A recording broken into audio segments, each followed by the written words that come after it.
What is up, everybody? It is JT Sports. I am back with you guys with another video, and I'm here with a Dwayne Haskins update. So NFL minicamp, OTAs, organized team activities are now starting to come to an end, and NFL training camp is a few weeks away, right around the corner. And Dwayne Haskins so far has been making the most out of his second opportunity with the Pittsburgh Steelers. Now, I've seen a lot of good things, a lot of great reviews about Dwayne Haskins' performance so far as a Pittsburgh Steeler. He was pretty solid in OTAs, and according to a couple of reports out there, he was really good during the Pittsburgh Steelers minicamp.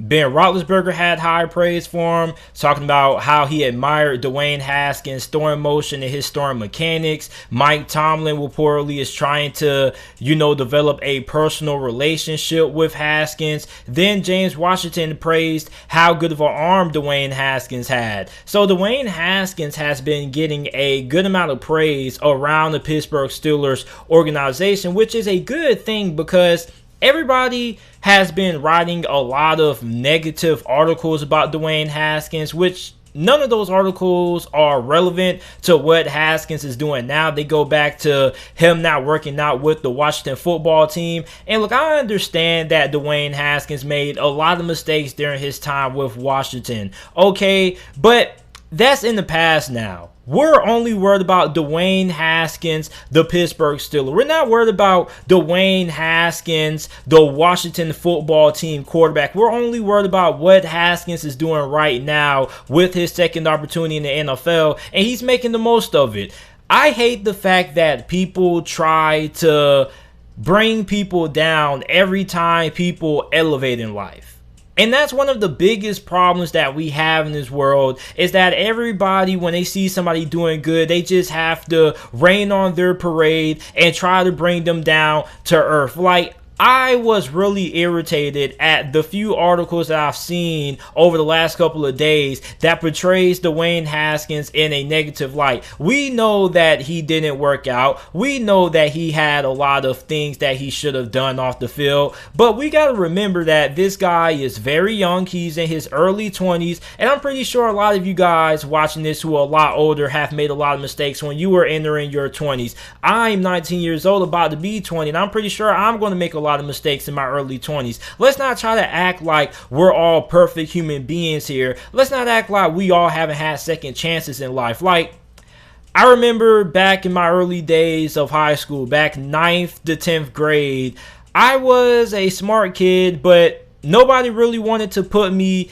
in elite level courses because where I went to school at, we had, your standard classes, which were pretty much your average difficulty classes. Then you had your intensive classes, which your intensive classes basically meant like you went to that same class twice. Basically, you would go on A day and you would go on B day. Basically, you would go to that class every single day because you needed extra help in that class. Then you had your honors level courses or your dual enrollment courses. So your dual enrollment courses, your honors level courses were for your early college kids. Basically, the early college program is that you can end up taking college level courses in high school. Then when you go to college, you will have the majority of your college credits and your college classes knocked out. Then you could graduate high school with your AA or your associate's degree. So me, entering freshman year,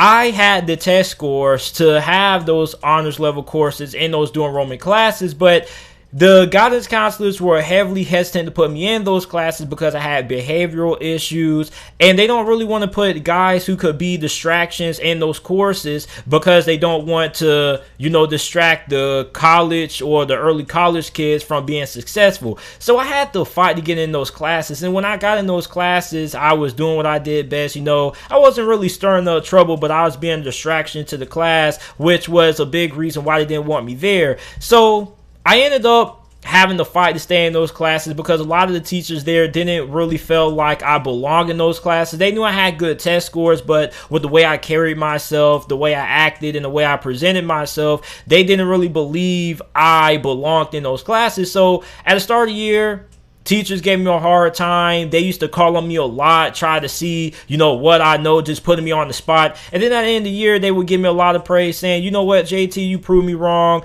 You at the start of the year, I didn't want you in this class. I didn't really think you belonged. And then you ended up proving how smart you actually were. And this was like for every single year up to I got to 11th grade. And teachers talk, they email each other about the students they get every single year. And I guess the teachers that I had 9th grade year didn't really leave a great review for me going into 10th grade year because I already had a reputation as being a troublemaker. But even then, they really couldn't pull me out the classes because, like every time they tried to pull me out, I would go to the principal's office and I'd tell him, hey man, I don't want to be taking out these classes. I can do it. And he'll give me the benefit of a doubt and he'll keep me in those classes. Write an email to the guidance counselor saying, hey, don't change JT's schedule, and telling the teachers basically to deal with me in their classes. And the principal there at my high school always believed in me. He felt like I could find a way to turn things around. Despite the fact that I was a troublemaker, he always felt like I had the potential to be something great. And all it really takes is that one person to believe in you, to change you.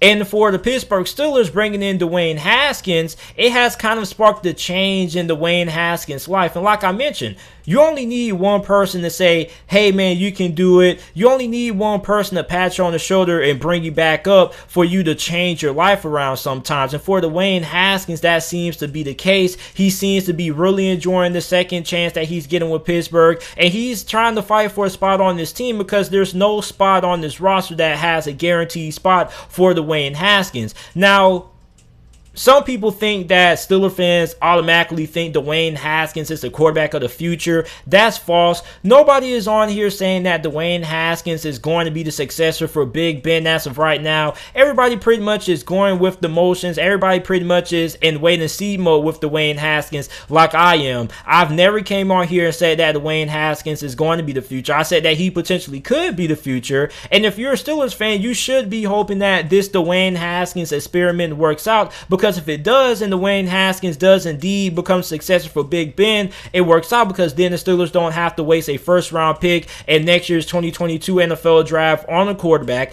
Then you don't have to waste money in free agency on the quarterback. So you can use that money, you can use that draft pick elsewhere to address other area of concerns on this Steelers team. So I'm rooting for Dwayne Haskins to work out. He's done pretty good so far. Minicamp and OTAs, you have to take everything that you see with a grain of salt. Oftentimes, we see a lot of players getting overhyped in these OTAs and minicamp sessions. And the reason for that is because training camp is a different animal. Preseason and the NFL regular season is a different animal because in OTAs, minicamp, nobody's really going 100%. Okay, yeah, you have your guys who are like on the bubble in between the making the roster, not making the roster. Yeah, you have guys who are in there on the tryout basis who probably are going a little bit harder than others. But normally, minicamps and OTAs are like workout sessions to kind of get you back into shape, make sure you're conditioned. And then training camp is the real thing where everybody's pretty much going 90 to 95%. Now, normally for minicamp, you probably have like your workout, you probably have your conditioning, you probably lift for a little bit, then you go on the field, you do individual drills, you probably do a little bit of one-on-ones, you probably get some individual workouts in there, you have your 7-on-7, but normally nobody's really going all out during OTAs and mini camps. Really, that's just to get you into football form, because you've been out of football for over the last couple of months, ever since January, maybe December, depending on the last time your team played in a game, if they made it to the playoffs or not. So mini camp OTAs are really just to get you back into football form, get your conditioning straight and everything like that. And it's pretty much walkthroughs. Everybody's walking through everything. Nobody's going all out. So that's why you have to take everything for grain of salt, because football is not played in a tank top and, t-shirts. Football is played in pads. It's played in shoulder pads, thigh pads, helmets, not in, a t-shirt and some gym shorts like